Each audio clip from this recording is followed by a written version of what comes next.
જૂનાગઢ નરસિંહ સરોવર beautification કામગીરીનું નિરીક્ષણ કરતા મેયર જોવા મળ્યા। પ્રથમ તબક્કાનું કામ આમ તો 70% પૂર્ણ થઈ ગયું, 30% બાકી છે।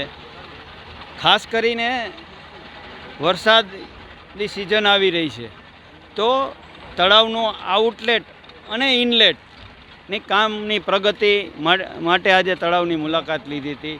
તળાવનું જે ઇનલેટ છે, જ્યાંથી પાણી તળાવમાં પ્રવેશે છે, એ ઇનલેટનું કામ પૂર્ણ થઈ ગયું છે અને એમાં સૂચના એવી આપી કે તળાવમાં જે પાણી આવે છે એમાં ક્યાંય ઓબ્સ્ટ્રક્શન હોય તો એ દૂર, માટી કે ઝાડવા હોય તો એ દૂર કરી દેવાની સૂચના આપી છે।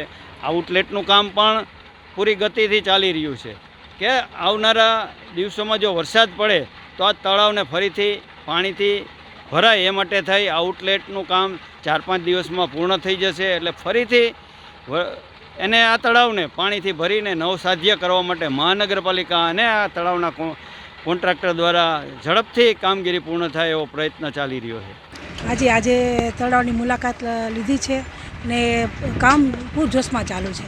લગભગ કામ 80% જેટલું પૂરું થવામાં આવ્યું છે। આઉટલેટ અને ઇનલેટ તે પણ નિરીક્ષણ કરતાં જ્યારે વરસાદ આવશે ત્યારે બધું જ પાણી તળાવમાં સંગ્રહ થાય અને હજી પણ તળાવમાં જે કાપ કાઢવાનું ચાલુ છે તે કામ વધુ પૂરજોશથી કામ ચાલુ થાય અને ચોમાસામાં કોઈ તકલીફ ના પડે એટલા માટે અમે સૂચના આપેલી છે કે હજી પણ જો કે અત્યારે ખૂબ સાધનો, જેસીબી, ટ્રેક્ટરો ખૂબ ઝાઝી સંખ્યામાં કામ કરી રહ્યા છે। લગભગ 250 જેટલા તો કામદારો કામ કરી રહ્યા છે, પરંતુ હજી પણ ચોમાસું 2-4 દિવસમાં કદાચ આવી જાય એટલે વધુમાં વધુ ઝડપે કામ પૂરું થાય એવું અમે સૂચના આપેલું છે। જે કંઈ તળાવનું જે પાણી ભરાવાનું છે ત્યાં પૂર્ણ થઈ જશે એટલે આપણે જે છે એ પાણી ભરાવાનું જોવાનું છે।